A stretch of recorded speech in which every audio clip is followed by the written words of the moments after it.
আসসালামু আলাইকুম। সবার আগে বাছাই করা 10টি আন্তর্জাতিক খবর জানিয়ে দেব। প্রথমেই থাকছে শিরোনাম। তবে তার আগে অনুরোধ থাকবে ভিডিওটিতে একটি লাইক দিবেন।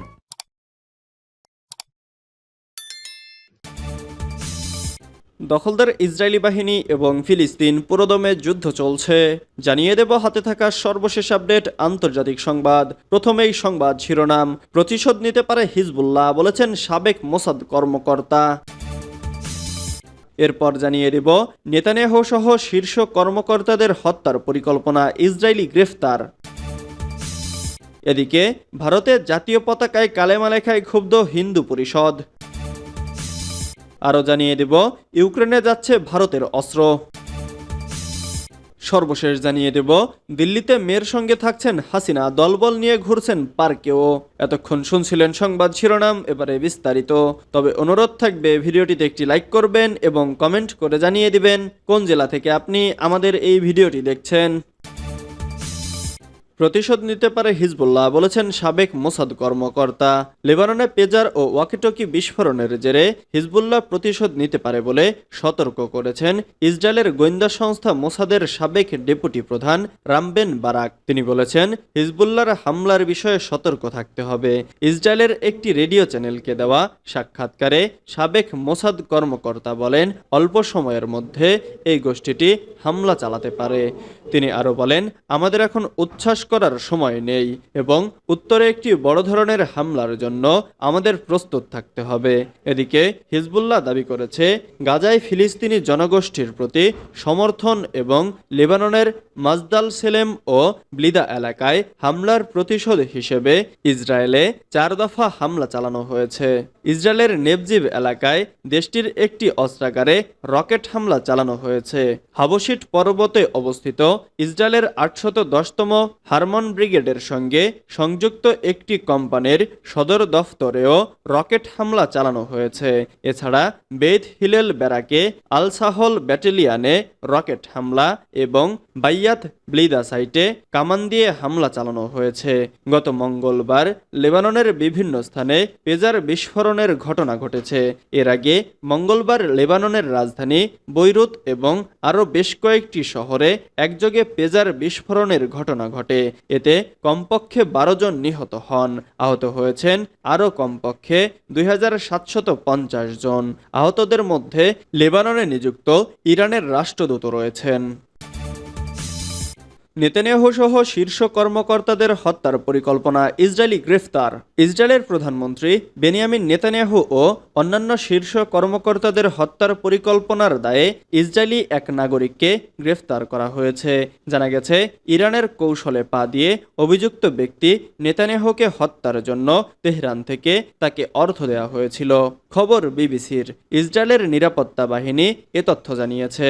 ইসরায়েলি পুলিশ এবং স্থানীয় গোয়েন্দা বাহিনী জানিয়েছে গ্রেফতারকৃত ব্যক্তি চোরাকারবারের সঙ্গে যুক্ত ছিলেন, তবে নাম পরিচয় প্রকাশ করা হয়নি।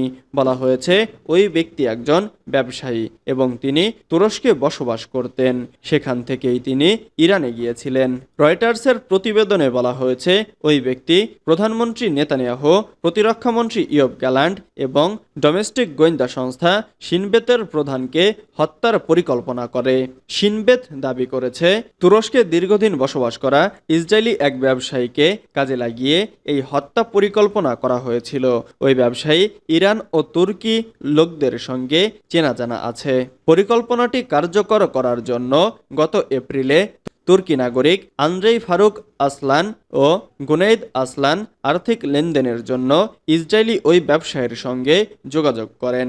পরে তাদের মধ্যস্থতায় তুরস্কের সামান্দগ শহরে এডি নামে এক ইরানি ধনকুবের 2 প্রতিনিধির সঙ্গে মে মাসে দেখা করেন সেই ব্যবসায়ী। তবে ওই ব্যবসায়ী তার পরিকল্পনায় উল্লেখযোগ্য কোনো অগ্রগতি অর্জন করতে পারছিলেন কিনা সে বিষয়ে স্পষ্ট কিছু জানায়নি শিনবেত। তবে সংস্থাটি দাবি করেছে ইরান এ ধরনের কার্যক্রম বাস্তবায়ন করতে কঠোর প্রচেষ্টা চালিয়ে যেতে পারে।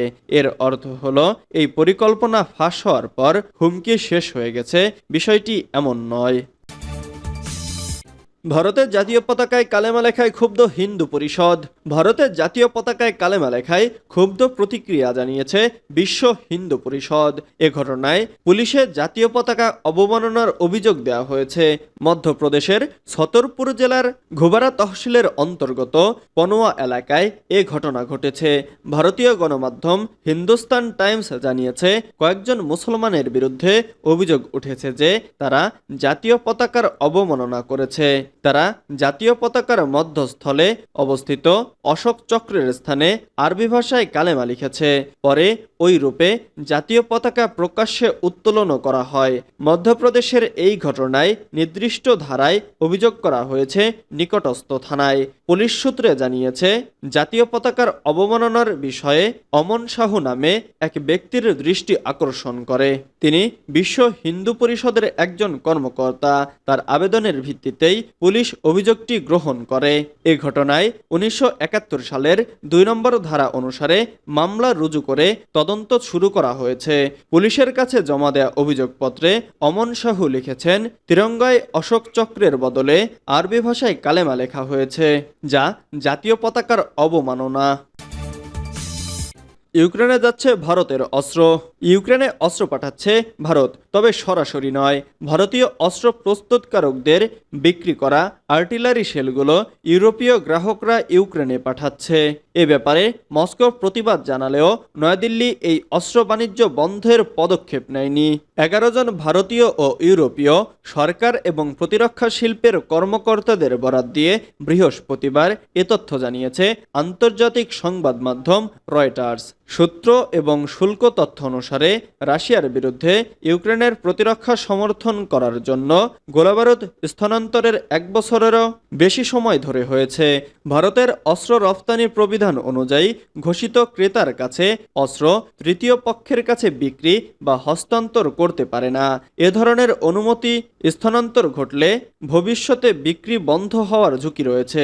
3 জন ভারতীয় কর্মকর্তা জানিয়েছেন, রাশিয়ার পররাষ্ট্রমন্ত্রী সের্গেই ল্যাভরভ এবং তার ভারতীয় পররাষ্ট্রমন্ত্রীর মধ্যে জুলাইয়ের বৈঠকের সময়সহ ক্রেমলিন অন্তত 2টি অনুষ্ঠানে বিষয়টি উপস্থাপন করেছে।